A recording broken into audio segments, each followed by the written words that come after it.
Saudando todos os que nos acompanham, é uma retomada da nossa reunião semanal aqui, através do computador, tratando do Evangelho do apóstolo João, né? É o que tínhamos tratado durante todo o final do ano passado, e teve essa interrupção de final de ano, estamos retomando hoje, né? Então, é com grande satisfação, porque estamos aqui não sozinhos, né? Mas na presença daquele que dá sentido à nossa existência, daquele que nos salvou, que é o próprio Jesus Cristo, daquele que nos edifica, que é o seu Espírito, e do Deus Todo-Poderoso, que é o Pai Eterno. Então, é nessa presença que nos reunimos, e vamos começar com a nossa oração, né? Reunidos em nome do Pai, do Filho e do Espírito Santo. Oramos agora por essa abertura neste ano do nosso estudo, para que o Deus Todo-Poderoso nos traga a unção, nos traga a paz interior, para que possamos ouvir e também dar esta palavra com sabedoria, com a força do Espírito. Senhor, que esta unção venha sobre nós, que esteja conosco, com quem ouve e com quem fala. E tudo isso para a glória de nosso Senhor Jesus Cristo, que realizou toda a obra neste mundo. A Ele nosso louvor e adoração sempre. Senhor, guardamos aqui a fé, para que ela, Senhor, seja edificada a cada dia que nos reunimos, na graça de Jesus Cristo. Amém. Muito bem, nós não vamos retomar a sequência normal do Evangelho de João. Nós paramos lá por volta do capítulo 8, né? Mas a gente não quis começar daí para frente. Eu achei melhor aproveitar, que é uma retomada, e dar uma repassada nos itens, nos capítulos anteriores. Não uma repassada como foi feito em cada reunião, né? Que se falava mais especificamente dos assuntos, mas pegando destaques. Por que isso? Porque à medida que você vai lendo, a gente sabe que a Bíblia toda é uma grande revelação, é um alimento de vida, né? E o Evangelho de João, do apóstolo João, o apóstolo bem-amado, né? Aquele que Jesus quis que ele permanecesse no mundo até que viesse toda a revelação completa. Então, é um evangelho especial, né? E vale a pena a gente ir vendo esses destaques, porque são pontos de apoio para a nossa caminhada cristã. Pontos em que nós temos que nos firmar, termos convicção. Vivemos numa atmosfera de engano. Eu já vou adiantando para vocês. O engano está aí no mundo, e ele não fica fora das igrejas, ele tenta entrar, né? Então precisa ter os alertas, precisa ter a reflexão, precisa buscar o Espírito, né? E a gente vai tentar então repassar até o capítulo 8 alguns aspectos que são relevantes, assim, que chamam a atenção, porque isso são alerta para nós, para não cairmos no erro, naquela rotina religiosa que não leva ao crescimento, né? Precisamos ter firmeza nas coisas. Então, é uma proposta para tentar chegar aí, né? Vamos repassar até o capítulo 8 e não vamos fazer isso com muita pressa. Talvez a gente gaste aí 2 ou, no máximo, 3 reuniões para fazer esse repasse. E daí, então, damos continuidade, né? Muito bem, vamos lá. Vamos ler o primeiro texto aqui. Bom, o Evangelho de João, no capítulo 1, né, ele vai do versículo 1 ao 17 falar sobre 3 assuntos: o Deus Criador, o propósito e a revelação.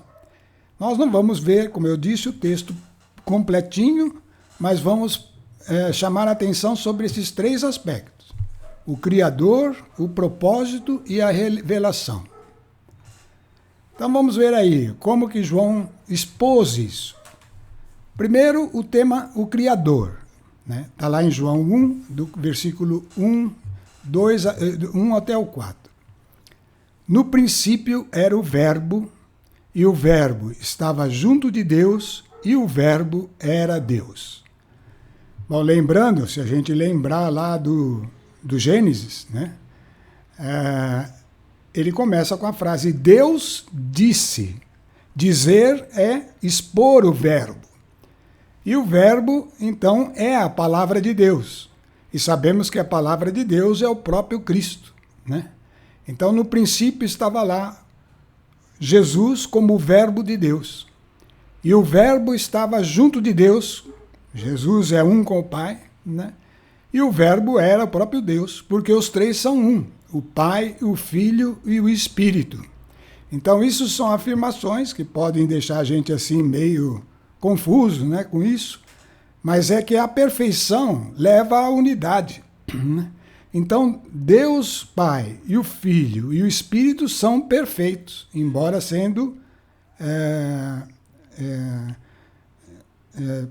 pessoas diferentes, eu não sei se é a palavra melhor para exprimir isso, mas eles são um, Juntos eles são um porque chegaram porque são a própria perfeição, Então, no princípio era o Verbo estava junto de Deus e o Verbo era Deus. Ele estava no princípio junto de Deus, e aí vem a afirmação. Tudo foi feito por ele, e sem ele nada foi feito. Então, tudo foi feito pelo Verbo, pela palavra, junto com o Pai e com a força do Espírito. Isso é o processo da criação. Tudo foi feito por ele. Aí veja só, hoje em dia, alguns alertas, Você vai ver muitos questionamentos à medida que o entendimento das coisas, da natureza, do ambiente em que nós estamos, da grandiosidade do universo, do fato de não ver o fim de algo tão grandioso que envolve incontáveis planetas, estrelas que formam galáxias e mais galáxias que se espalham pelo céu a ponto de não se distinguir todas, Então, as coisas que a ciência vai se espantando ao descobrir, elas tendem a ser usadas como um instrumento de incredulidade, E de levantar a questão, não, é impossível, que negócio é esse de criar algo tão grandioso se o propósito era fazer na Terra a manifestação de Deus? Então, o que significa toda essa criação? E isso e aí vem as teorias de formação de como se formou estas coisas, Então, aqui eu queria deixar um alerta para você, Existe hoje uma tendência a achar que essa história de no princípio existir um Deus criador é uma coisa quase que de criança, Existe uma tendência forte disso, embora muita gente acredite em Deus, existe essa pressão contra essas pessoas, querendo mostrar que não, Deus é uma coisa assim que foi colocada aí para explicar o que não dá para explicar, Mas então, vamos usar alguns argumentos para a gente derrubar esse processo, Se aqueles que não creem em Deus, porque admiram e porque se aprofundam nos estudos físicos e químicos de toda a criação, eles não creem em Deus por isso, então nós vamos apresentar uma questão importante para estes, e para que a gente não caia no mesmo engano.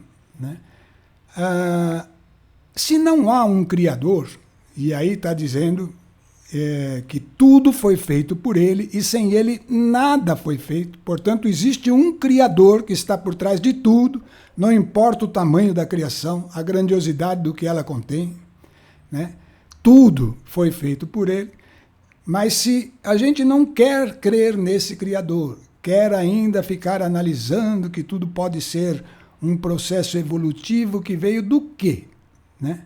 Aí é que começa a questão que torna essa oposição a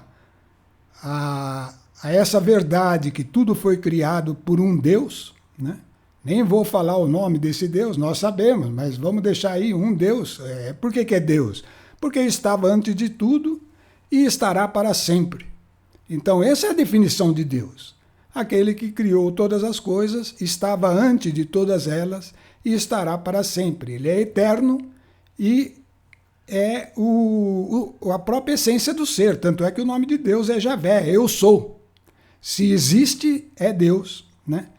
Agora, crer que houve um processo de criação independente de um Criador, sabe o que significa isso? É crer que tudo veio do nada. Tudo veio do nada. Foi uma coisa que aconteceu, mas veio da onde? Como começou tudo? O que foi a primeira coisa? O que foi a primeira coisa que surgiu? Veio da onde? Ou ela veio do nada, ou tem um Criador. Não tem jeito, pessoal. Não tem como escapar disso e acreditar que tudo que nós vemos, e eu nem vou falar das coisas que vão além desse planetinha Terra, mas se olharmos só na Terra, tudo que foi criado, a natureza, a beleza, os oceanos, a vida nos oceanos, a vida na Terra, as aves no céu, toda a criação, os materiais, a matéria, os metais, todas as coisas, se tudo isso veio por um acaso, pessoal, é isso que o incrédulo acredita. Se não houve uma mente para criar cada uma dessas coisas, elas surgiram do nada. Do nada. Ele até pôs aí no texto, né? Sem ele nada foi feito. Ou tem um Criador, ou tudo é nada. Você pega aí um pouquinho de nada, vai, um vidro bem forte, com um cubo de vidro aí, coloca dentro dele nada. Extrai tudo e deixa lá. Veja se vai surgir alguma coisa, né? Não tem como não ter uma mente e um poder antes. Por isso, essa questão, ela está anulada para qualquer um que tenha um pouquinho de raciocínio, né?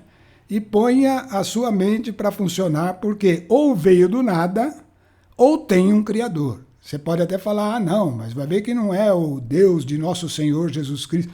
Tudo bem, essa é uma alternativa que a pessoa está pensando aí. Nós cremos em Jesus porque tem muitas razões, como a gente tem vivido nessa nossa existência, a presença viva de tudo que está escrito a partir de Cristo, né? Mas pelo menos crer que existe um Criador já é algo que nos diferencia. E diferencia até aqueles que não creem em Cristo, porque pelo menos não está acreditando que tudo veio do nada, né? Bom, então esse é um ponto para destruir qualquer pensamento de formação do universo independente de um Criador. Então isso é uma firmeza para o cristão. Existe um Criador e nós cremos que Jesus, Pai, o Pai, o Filho e o Espírito Santo estavam lá. E esse é o capítulo do Gênesis, o primeiro capítulo, onde tudo foi criado. Bom, continuando do versículo 4, nele havia vida, no verbo havia vida, e a vida era a luz dos homens. Aí ele já salta um tempo lá para frente e diz, a luz resplandece nas trevas, e as trevas não a compreenderam. Já está aí um anúncio de Jesus. Ele resplandeceu no meio da criação, no tempo devido, segundo Deus, mas as trevas não a compreenderam. Então, até hoje, as trevas não compreendem, mas quem vem para a luz conhece. Então, gastamos um tempão aí nesse comecinho, mas vamos aqui dando andamento. Agora vamos entender o propósito dessa criação. Vamos ver o que o Evangelho de João fala sobre o propósito. Outro destaque, né? O Verbo era a verdadeira luz que, vindo ao mundo, ilumina todo o homem. Aí já está apontando para alguém, né? É o próprio Jesus. Ele é o Verbo de Deus, estava presente com o Pai e o Espírito lá na criação, mas a expressão o Verbo é Jesus, né? Era a verdadeira luz que, vindo ao mundo, ilumina todo homem. Então, ele nasceu no mundo como homem. Estava no mundo e o mundo foi feito por ele. Olha a afirmação. E o mundo não o reconheceu. Veio para o que era seu, mas os seus não o receberam. Vamos entender isso aí.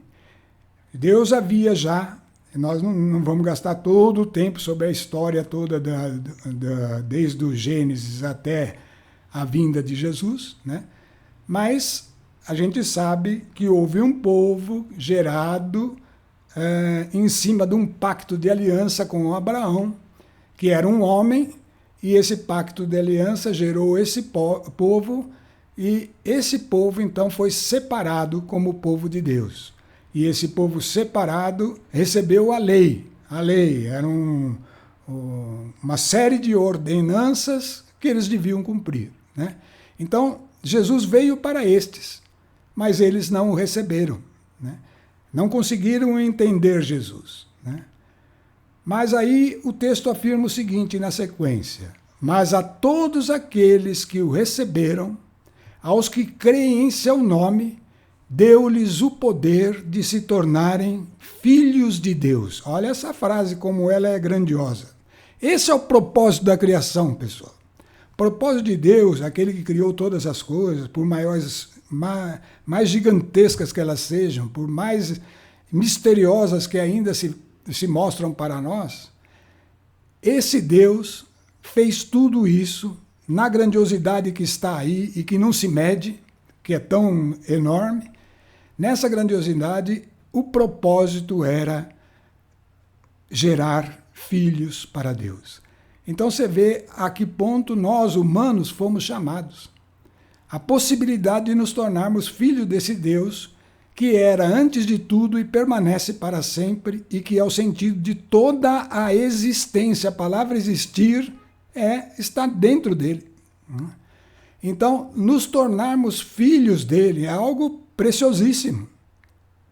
E aí ele afirma: os quais não nasceram do sangue, então não é nascendo normalmente como a gente nasce, nem da vontade da carne, não é um esforço que nós vamos fazer, nem da vontade do homem, não é algo que a gente pode tomar uma decisão, não, eu vou ser igual a Deus, mas sim de Deus.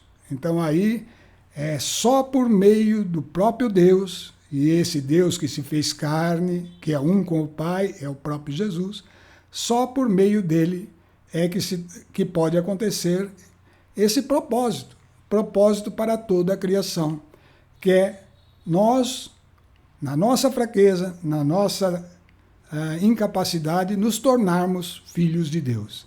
Então você vê como é grande o que está aí à disposição de qualquer ser humano, né? Mas também como é grande o engano que nos envolve. Pessoal, presta atenção para aqueles que estão vindo depois de nós. Olha para estes porque o engano está muito presente no mundo, especialmente os mais novos, os pequenos. Então, é preciso nos fortalecermos na verdade e revelar esta luz. Assim como Jesus é luz, nós temos a luz de Cristo em nós, né?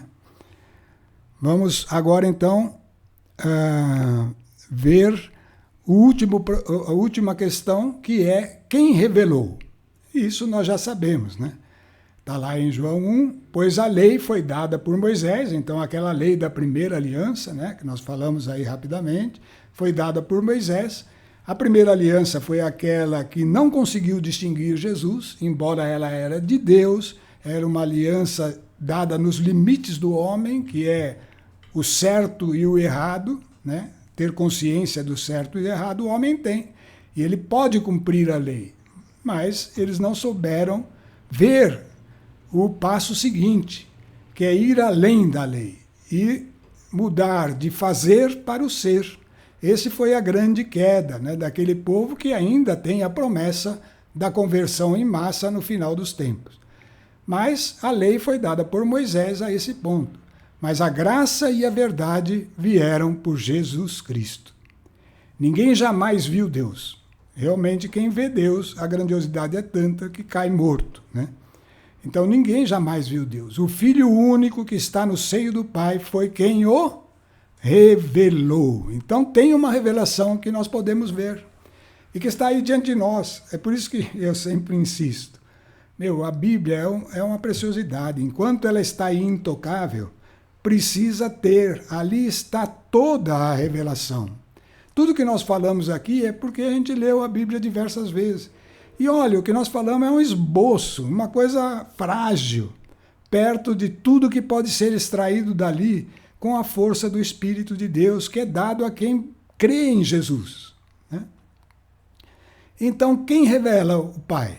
O Filho único que está no seio do Pai foi quem o revelou. Então, aí nós vimos os três aspectos importantes do início do Evangelho do João que a gente quis destacar contra todo engano.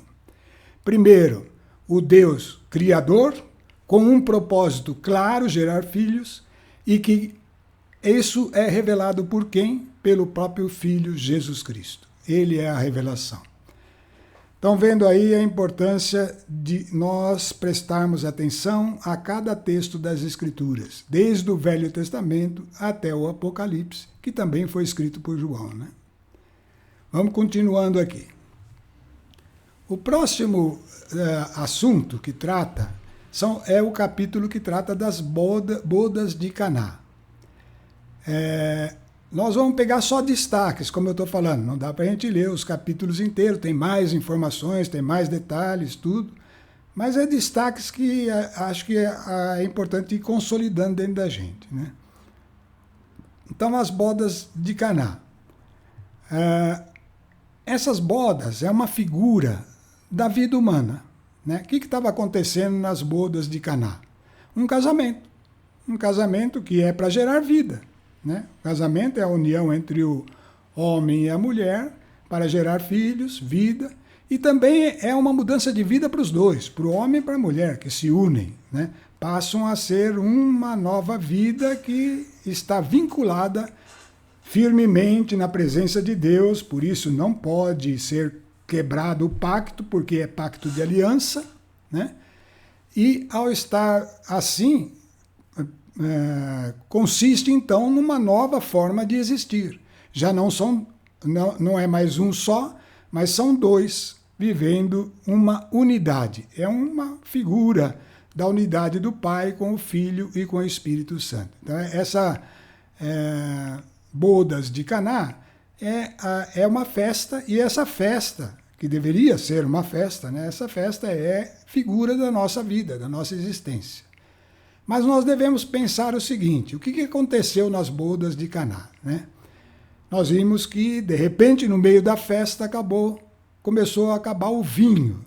Vinho aí, além deles ter a cor do sangue, que também é importante para a vida, ele é a alegria, a confraternização, a presença de familiares, de amigos que estão ali celebrando essa união, né? Tudo isso é uma festa, e o vinho, então, era importante aí na festa, para que aquela festa produzisse o seu efeito, de alegrar a todos e esse convívio ali, para estimular essa nova vida, né?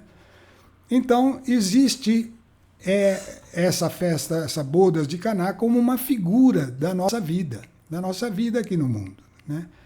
E nós podemos viver essa vida com sem Jesus, como a festa estava acontecendo, Jesus ainda não estava lá, ou com Jesus. A mãe de Jesus e os discípulos foram convidados para esta festa. Então eles chegaram lá. Chegaram lá e a festa estava correndo normalmente, né? Estava correndo com alegria e tudo aquilo. É uma festa normal, né? Mas nós queremos comparar com o que aconteceu depois, né? Então, de repente, essa festa começa a acabar o vinho, a festa está chegando no fim, começa a esmorecer, né? Comparando isso com a nossa vida é assim também, né? A gente, às vezes, está ocupado com tantas coisas, está com busca de tantos valores, com metas de alcançar tantas coisas, né? Mas nós podemos estar fazendo isso tudo atrás de vaidades. O que é vaidade? Coisa que é importante, que está ali bonita, que a gente quer, mas que vai acabar. Vai acabar. Esse vinho da vaidade acaba, pessoal.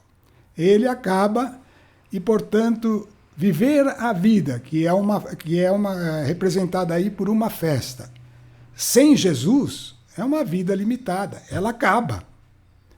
A festa com Jesus, aí não. Aí você vai viver com o melhor vinho. Então, isso acontece no meio daquela festa como um ensinamento para nós. Ensinamento para cada um que está ouvindo, né? E esse ensinamento é interessante porque participa a mãe de Jesus, aquela que deu a luz ao filho, né? Sem conhecer outro homem, mas da parte de Deus. Embora José depois vivesse com Maria, ela havia gerado, sem a participação dele, a Jesus, né? E ela estava presente na festa. E, de repente, ficou aquele constrangimento, começou a acabar o vinho, né? A festa estava chegando ao fim, provavelmente estava na hora de o pessoal começar a sair, né? E Maria, ela tinha algo para dar nessa festa. Ela tinha algo que agora eu que estou falando, pessoal. Eu que vou falar, você julga, porque eu estou falando de algo que a gente percebe assim, à medida que vai perseverando na palavra e buscando respostas, né? Ela tinha algo para falar. Veja bem, na história de Jesus, algumas vezes nós vemos que José e Maria se confrontaram com Jesus ainda menino, fazendo coisas que eles não esperavam, mas que depois eles aceitaram, porque viram que era algo acima deles, maior do que eles. Imagina como isso não se repetiu tantas vezes até Jesus chegar à idade adulta, onde ele começou o ministério dele. Se repetiu muitas vezes, né? Então Maria tinha aprendido. Maria e José talvez, né?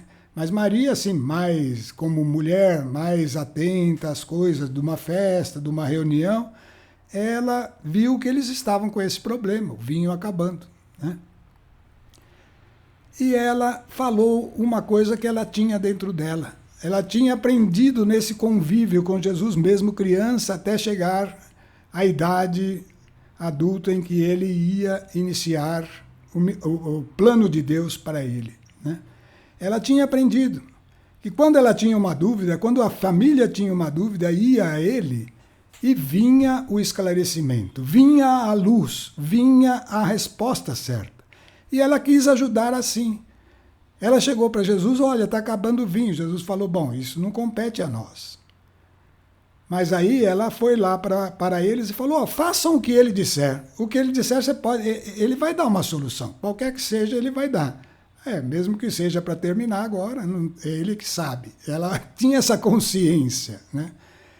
E então, ela foi até os serventes, né? E tomou a iniciativa, façam o que ele vos disser.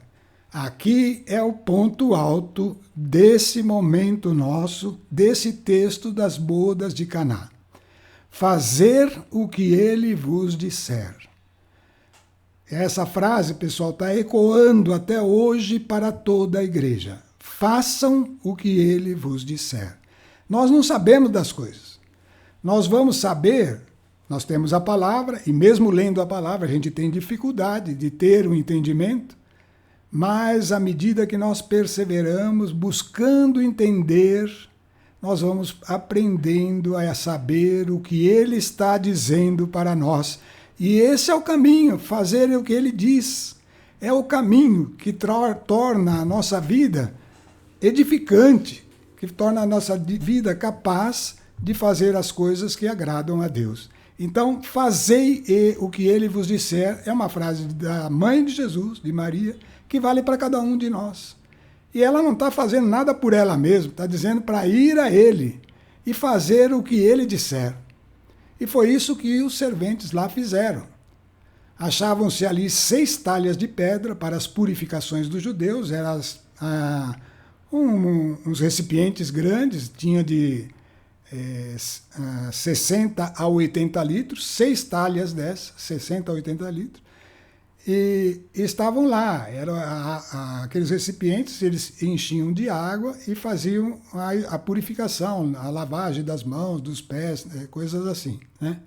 Elas estavam ali vazias, 6 talhas, né, de pedra, dos judeus. Então, cada uma continha 2 a 3 medidas, que é essa quantidade que eu falei, né, que está escrito nos complementos da Bíblia lá, né? E Jesus ordena-lhes: enchei as talhas de água. Eles encheram até em cima, e daí para frente a gente sabe o que aconteceu.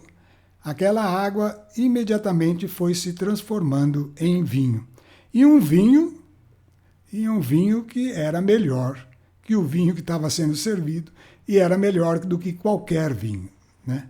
Então, isso é uma figura da nova vida, que eu falei. A festa sem Jesus é limitada. A festa com Jesus, ouvindo o que ele diz, é o melhor vinho. Isso é para nós, né?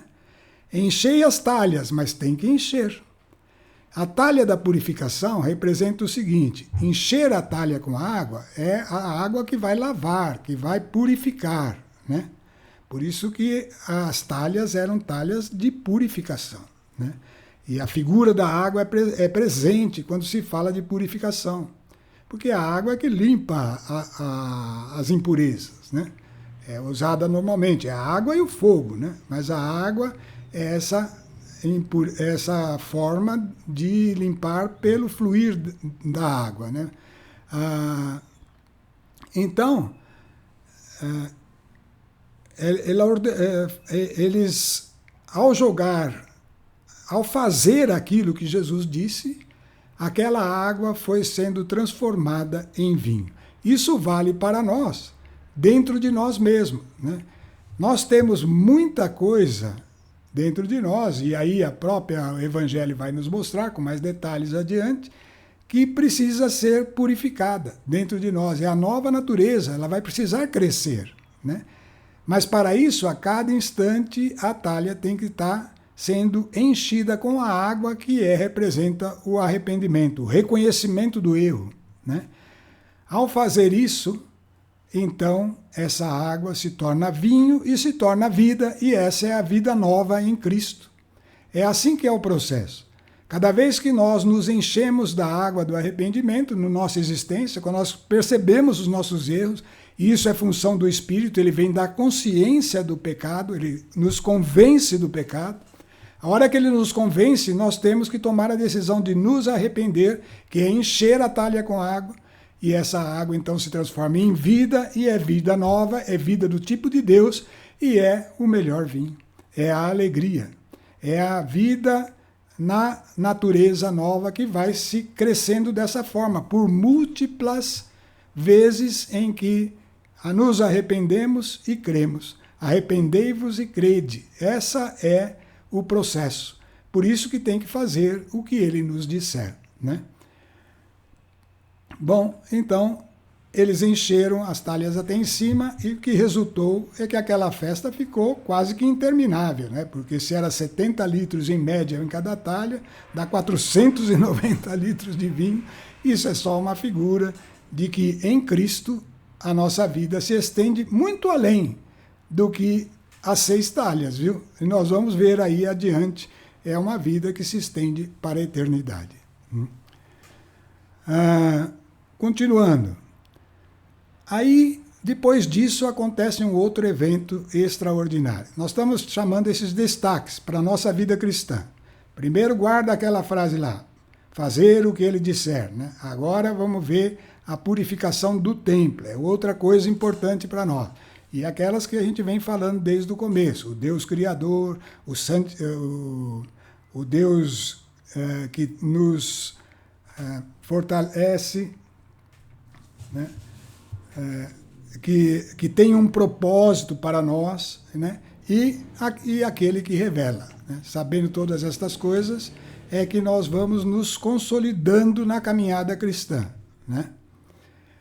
A purificação do templo, zelo de Deus.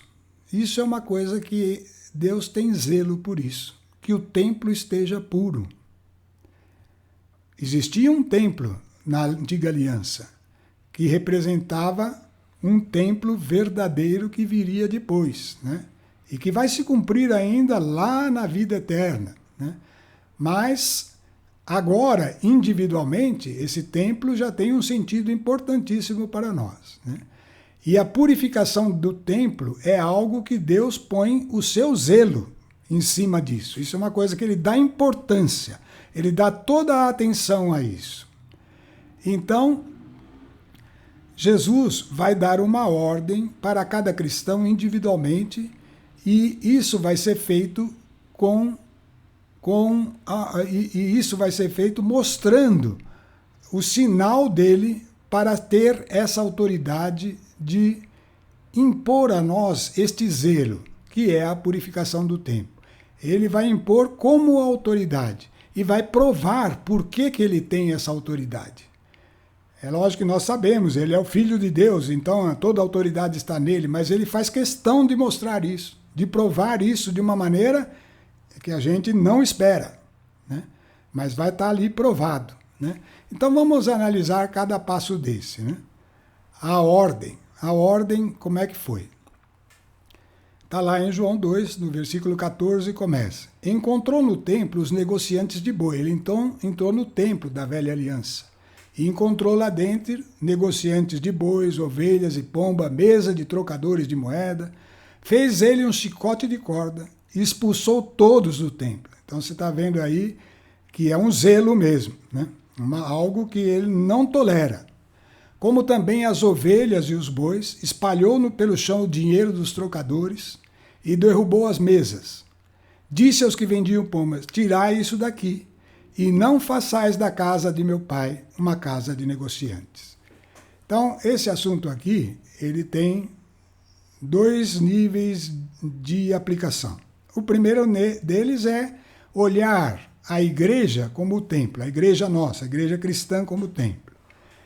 Aqui vale a mesma coisa.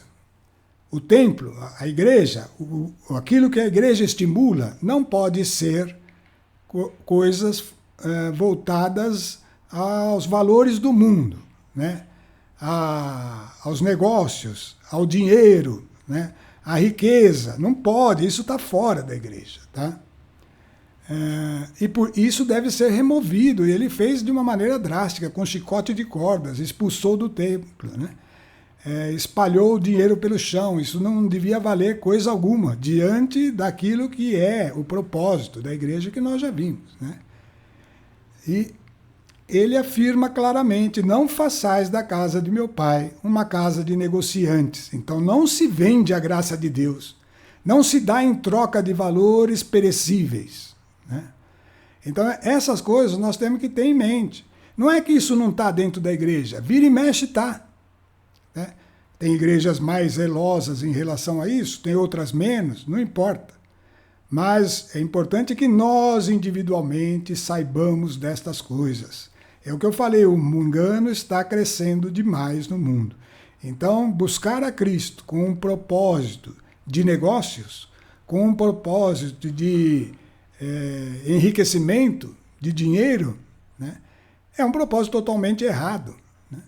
Nós vamos ver que Deus tem um modo de ser que nos garante viver nesse mundo de uma maneira que existe a provisão, mas não é ela o propósito. O propósito não pode ser isso.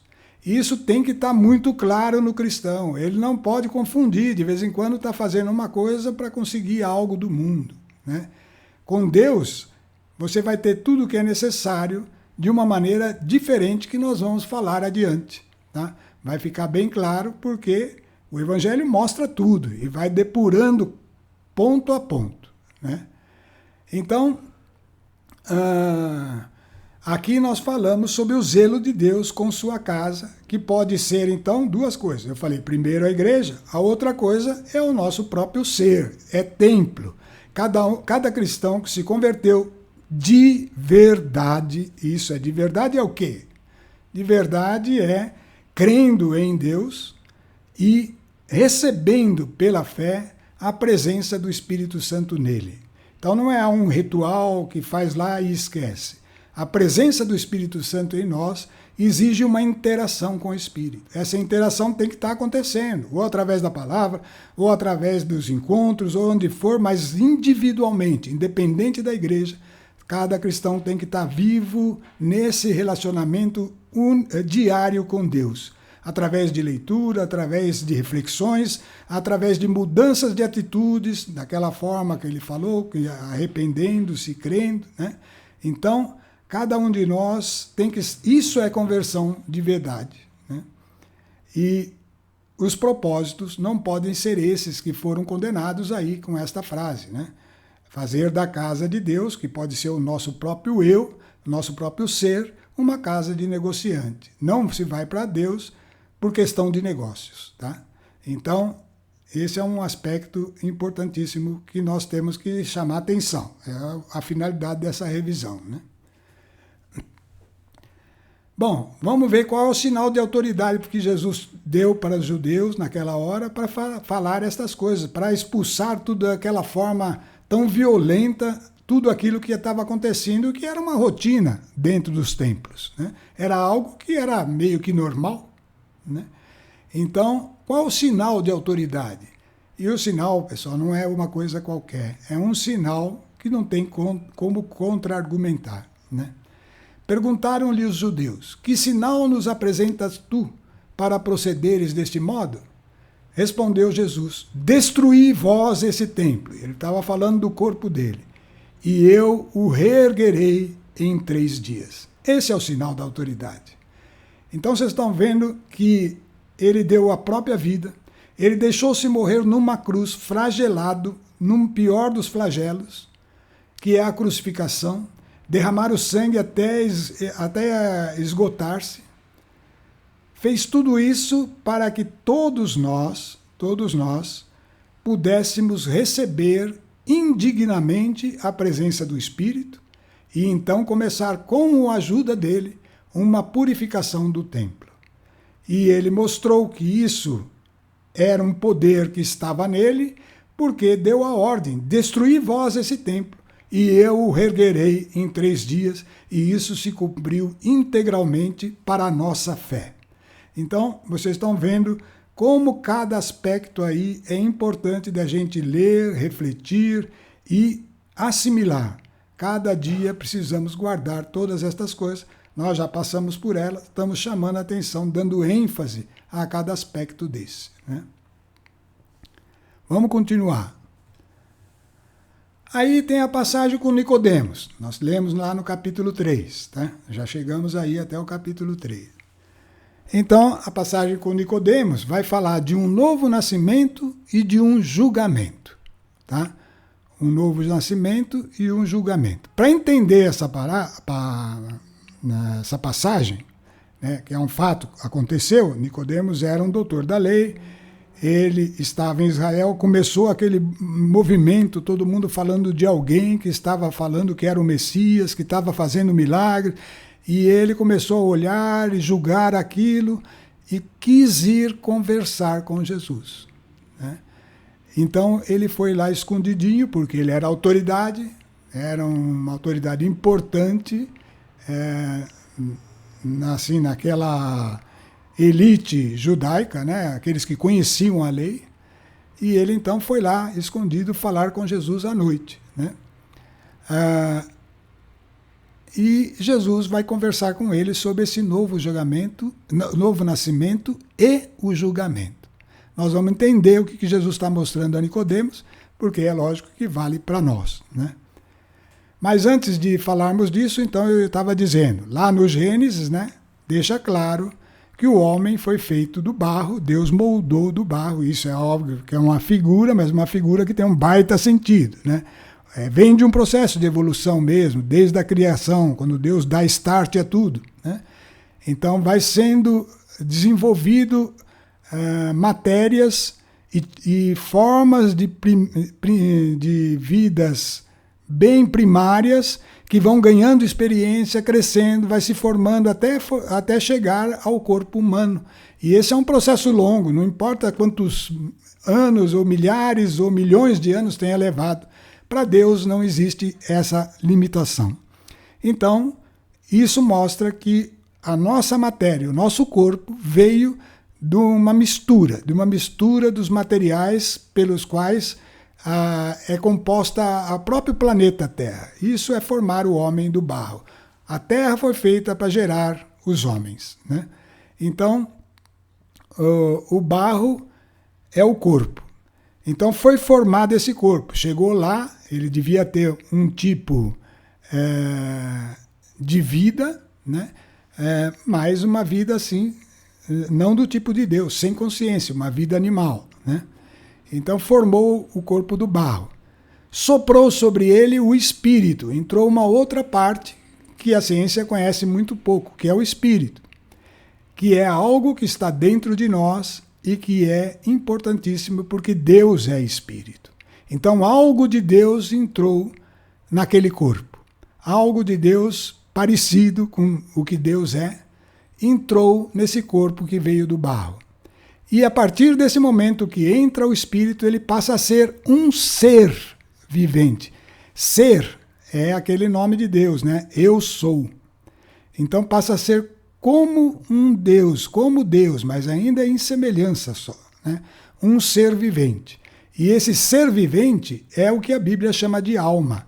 Então, o ser humano é composto de corpo, que é o sopro, de corpo, que veio do barro, o espírito, que é um sopro de Deus, e passa a ser um ser vivente, capaz de escolhas, de decisão, que é a alma.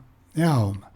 Então, lembrando sempre o que a gente fala, a alma é o lugar onde está o poder de decisão, e isso Deus não toca, é algo que pertence ao homem. Ele decide se vai para a luz ou se vai para as trevas, se aceita a palavra de Deus ou se rejeita. Então, para ele ser um ser vivente, isso tem que ser mantido. Então, essa é a formação do homem. Ele foi feito com essa capacidade. A alma de tomar decisão, o sopro do espírito, que é a vida, a essência, o lugar onde a essência do homem está lá, é representado pelo coração, a alma é pela cabeça, né? E o corpo, que são os membros, né? Isso constitui o homem, né? Lá na carta aos Tessalonicenses, Paulo falou isso aí claramente, que todo o vosso ser, então o que é esse ser integralmente? Espírito, alma e corpo, seja conservado irrepreensível para a vinda do Senhor Jesus Cristo. Então nós estamos vendo aí que a definição do ser, existência de uma vida, do tipo de Deus, que é o homem, esse ser é espírito, alma e corpo. E aí precisa entender essas três coisas. O corpo é muito bem esmiuçado e busca-se cada vez mais conhecimento sobre ele na ciência. Ele cura as doenças, trata de uma forma, trata de outra, ensina a manter o corpo do tempo que ele tem de vida, e é um tempo que ele não consegue superar muito, né? Mas está lá, a ciência trabalha bem nisso. Então o corpo a ciência conhece bem. A alma, a ciência sabe que é o cérebro, e vai lá, analisa, vê como é que funciona a troca de informação ali na química que envolve o cérebro, e todas as coisas que atuam lá, e tem conclusões, mas aí já tem um monte de coisas que fica meio duvidosa, né? Mas o espírito, a ciência conhece muito pouco, né? O espírito é algo que não dá para medir, né? E que vem do próprio Deus, né? Então, esse nosso ser, ele deve ser conservado irrepreensível para a vinda de nosso Senhor Jesus Cristo. Mas como acontece isso? Era isso que Nicodemos veio lá com um monte de dúvidas, querendo saber o que era aqui que Jesus veio fazer, né? E aí, então, Jesus responde para Nicodemos.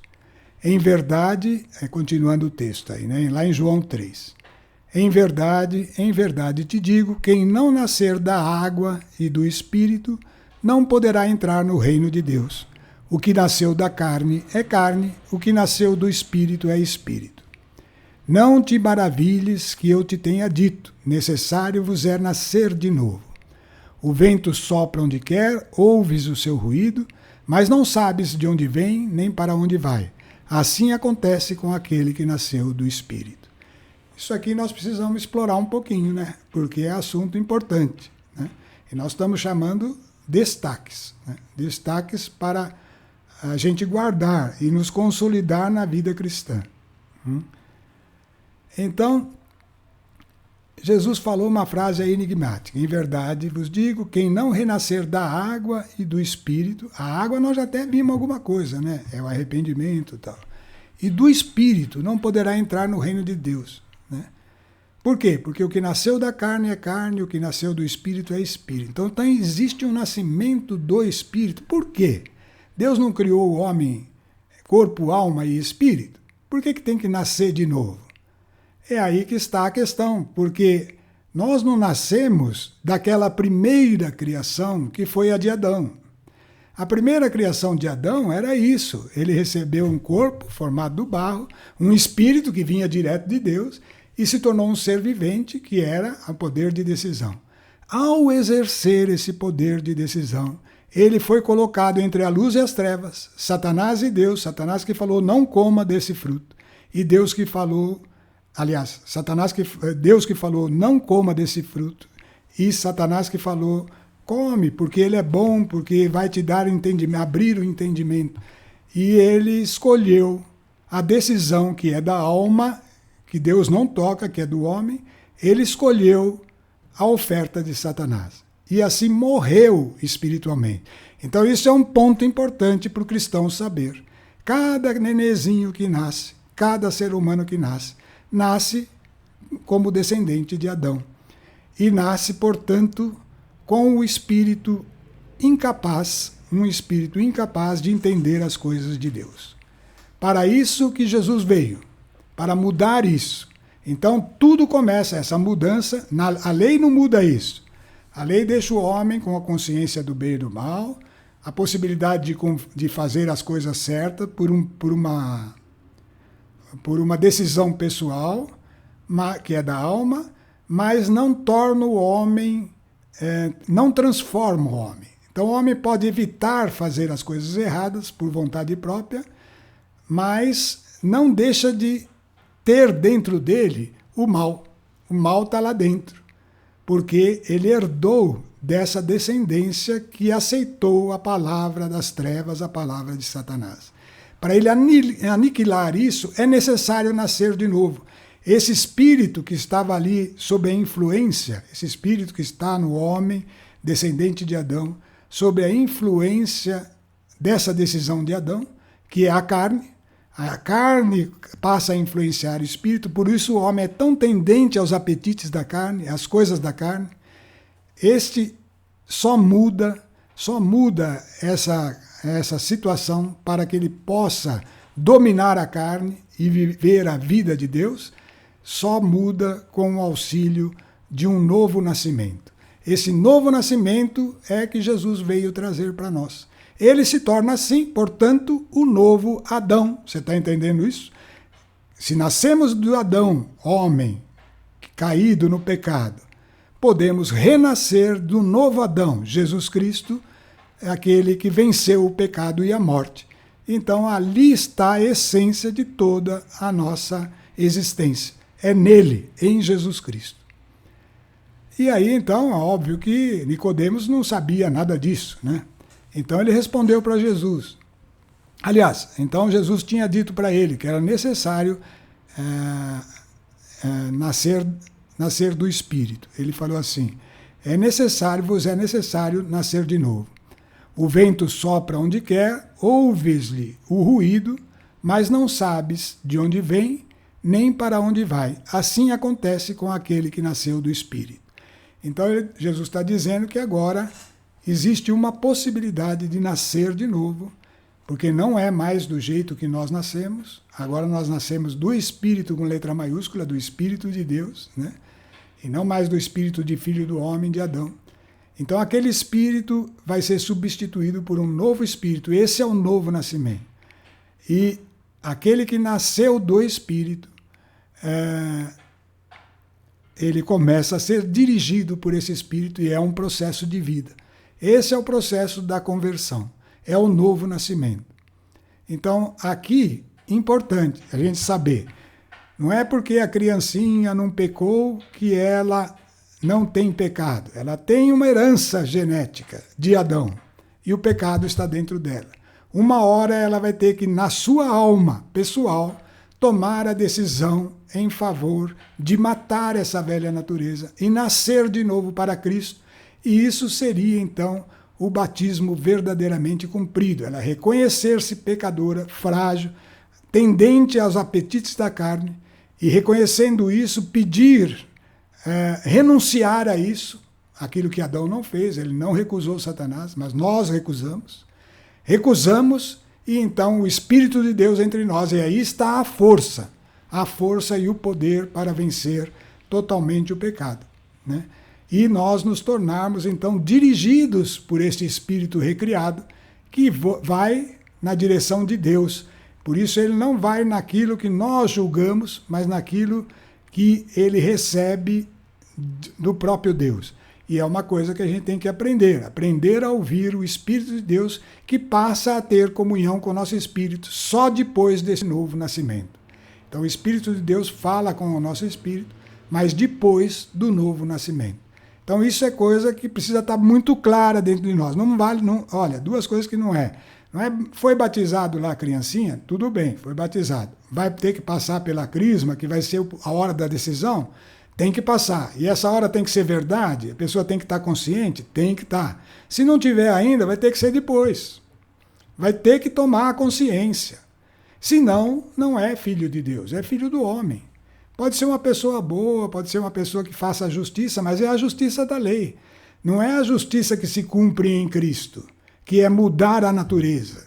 Essa só acontece por meio do novo nascimento. É esse aí que Jesus anunciou para Nicodemos.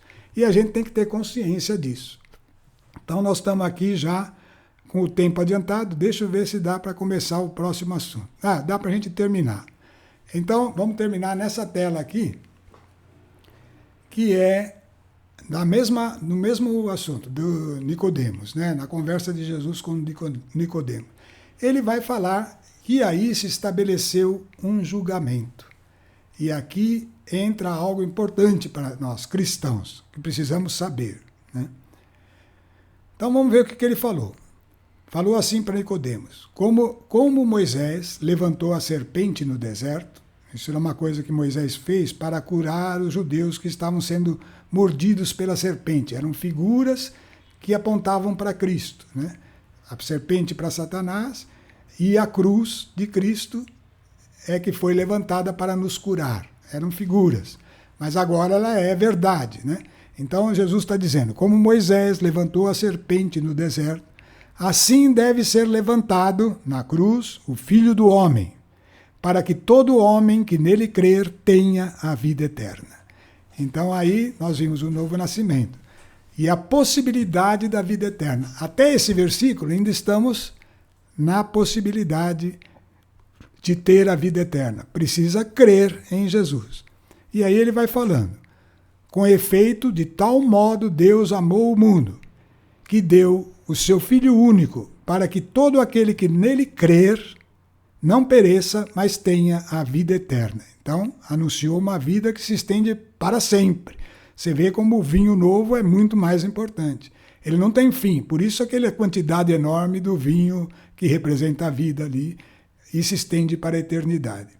Pois Deus não enviou o Filho ao mundo para condená-lo, mas para que o mundo seja salvo por ele. Então a obra de Cristo, esse extraordinário sacrifício em que o próprio Deus se fez pecado e sofreu o maior flagelo, ele tomou essa decisão, tem um valor que não tem como medir, né?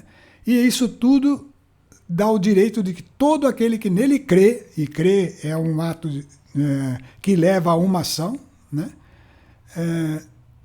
Seja salvo.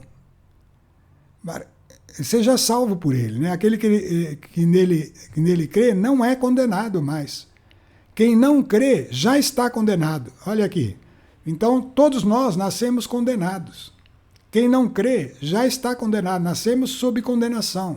Há pelo menos a condenação de não se tornar filho de Deus, né? Pelo menos essa. Um dia você vai entender por que eu estou falando isso, né? Alguns já sabem, né? Então, quem não crê, quem nele crê não é condenado, mas quem não crê já está condenado. Condenado a alguma coisa. Pode ser ao fogo eterno e pode ser a uma outra situação. Nós já falamos várias vezes dela. E a Bíblia deixa bem claro isso também. Mas já está condenado. Eu não vou tratar disso agora, nós vamos ver mais adiante. Então, esse é o julgamento. A luz veio ao mundo, que é Cristo, mas os homens amaram mais as trevas do que a luz. Então, aquele que fica somente nas trevas, que prefere se acomodar aí, ele vai se acomodar porque não quer condenar as próprias obras, pois as suas obras eram más. Porquanto todo aquele que faz o mal odeia a luz e não vem para a luz, para que as suas obras não sejam reprovadas. Mas aquele que pratica a verdade vem para a luz, então tem uma decisão de ir, e torna-se assim claro que suas obras são feitas em Deus. Então nós vimos aqui que já existe um julgamento estabelecido. Quem nele crê, não crê, já está condenado, e quem crê já está absolvido. Vai depender agora dele perseverar nesta fé e não deixar que a fé morra, porque seria pior ainda do que crer e do que não crer, você crer e depois abandonar a fé viva. Bom, vamos parar por aqui, você vê como são importantes esses pontos de destaques para nós, para a nossa vida cristã. Essas coisas têm que estar muito sólidas dentro de nós. E isso nós estamos procurando tratar aqui, né? É lógico que o Espírito Santo faz muito melhor do que nós, em você que crê. Portanto, buscai-o, e persevere, e esteja a cada dia alimentando-se. Nós vamos aprender sobre o alimento da vida, o pão da vida, que é o próprio Jesus. Estivemos, então, reunidos aqui na presença de Deus e pedimos que a graça do Espírito Santo esteja com todos, permaneça com todos, até na nossa vida de hoje em diante e para sempre. Amém.